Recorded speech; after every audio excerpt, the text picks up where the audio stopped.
Cédric Fleurton ne s'est jamais dopé de sa carrière. Il fait partie des 8 athlètes qui ont accepté de le faire pour cette expérience. Il a fallu 18 mois pour obtenir toutes les autorisations. L'étude peut enfin débuter. Ma seule et unique motivation de participer à ce protocole, c'est simplement lutter, apporter ma pierre à l'édifice dans la lutte antidopage. Ce protocole se déroule sur 29 jours consécutifs. Première phase de cette recherche biomédicale, une échographie cardiaque puis des tests d'effort. Il faut mesurer les performances sportives naturelles de ces athlètes.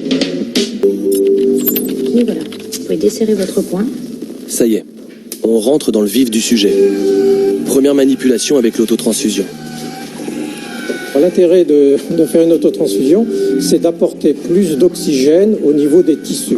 Puisqu'effectivement, quand on fait des efforts intenses, les tissus vont consommer beaucoup d'oxygène et donc vous pouvez, pédaler ou pratiquer votre sport plus longtemps avec des performances supérieures. Souvenez-vous des affaires Rico ou Puerto dans le cyclisme. Oui, l'autotransfusion peut être dangereuse. Évidemment, dans le cadre de ce protocole, les sportifs sont surveillés. Ici, on leur retire 250 ml de sang en début d'expérience. On leur réinjectera 1 mois plus tard. On va démarrer les injections. Il y aura une injection d'EPO et une injection d'hormones de croissance. Donc on a vraiment fait la dose qui pour nous la dose minime de façon à quand même conserver un effet sur la performance, mais par contre limiter la détection au contrôle et voir si effectivement on arrive toujours à détecter ou pas.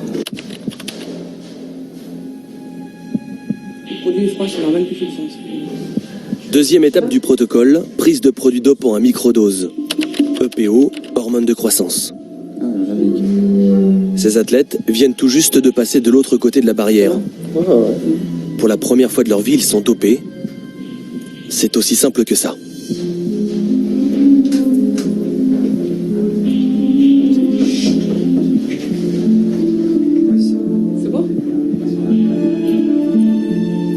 Donc ça, c'est les corticoïdes qui se prendront uniquement en fin de protocole pour avoir une sorte d'effet boost sur la performance. Et par contre, par rapport aux injections que vous venez d'avoir d'EPO et d'hormones de croissance, et notamment d'EPO, il y a un complément médicamenteux, comme on l'a expliqué, avec du fer et de la vitamine B12. C'est un complément qui facilite l'absorption et le métabolisme du produit qui est injecté. Il n'y a pas de risque Il n'y a pas de risque du tout de surdosage, c'est des médicaments courants qu'on utilise. Cédric Fleurton est un ancien triathlète de haut niveau. 2 fois médaillé d'argent au championnat d'Europe en 2005 et 2006. Il continue à s'entraîner régulièrement. Il est même devenu champion de France de trail l'an passé dans la Garrigue Dromoise. Alors, je peux discuter, ce qui m'arrive jamais. Donc, il y a forcément un truc. 10 jours après le début du protocole, les avis sont partagés. Le dopage n'a pas le même effet sur les 8 participants de l'expérience. Guillaume Antonietti, par exemple, traverse une période d'euphorie avec une énergie décuplée.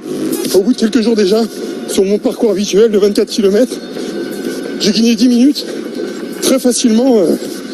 Pas tant parce que j'allais plus vite, mais surtout, j'avais la sensation de pouvoir jamais m'arrêter, quoi. C'est extrêmement perturbant parce que j'aurais pu doubler encore la distance et j'étais pas fatigué, quoi. Tous les 3 jours, le dopage influe également sur la vie quotidienne. Guillaume, chef d'entreprise dans le marketing, a vu son comportement se modifier, notamment vis-à-vis des autres.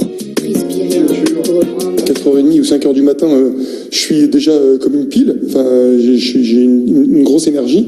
Et là, les collègues, quand j'arrive au boulot, me disent « Mais attends, tu viens au combat, qu'est-ce qui t'arrive ?» Pourtant, j'ai l'impression d'avoir le sourire. Mais en même temps, il y a un côté très... une sorte d'agressivité, en fait, et que je n'avais pas avant. Enfin, c'est très étonnant, très étonnant.